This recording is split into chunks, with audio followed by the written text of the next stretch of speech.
Attorney Roque, please be reminded to respect the chairperson. I'm very respectful, Madam Chair. Paano respectful na nagsasalita siya, sinasabayan mo siya? I apologize, Kinonfront nyo ba si Cassie Senator or Gatchalian. kinasuhan nyo ba siya? Bakit nandyan yung pangalan nyo sa organization? Well, unang-una po, nalaman ko lang na nandun ang aking pangalan nung nag-hearing po last time dito na sinabi ni Chairman Altenco.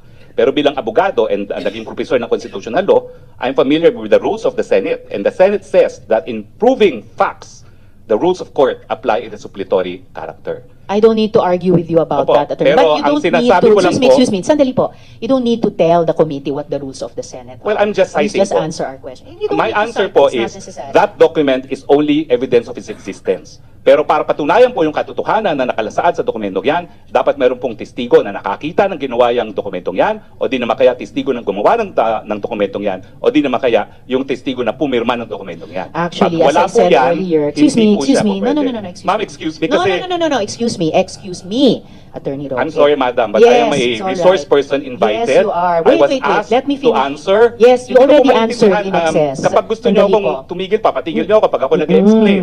Yes. I thought we were engaged in Attorney. the search for the truth. Oh, definitely we are. Attorney Roque, what I am saying, yes, and Sherwin. Attorney Roque, please be reminded to respect the chairperson.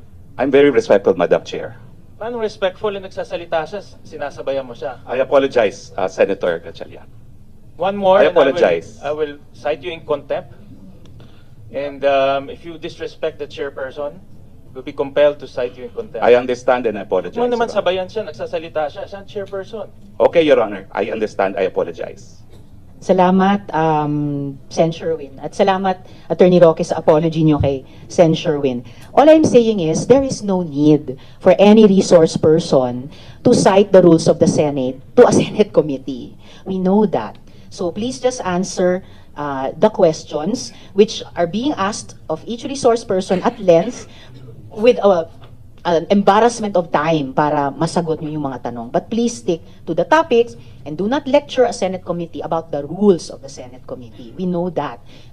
We correct ourselves kapag lumalabag kami doon.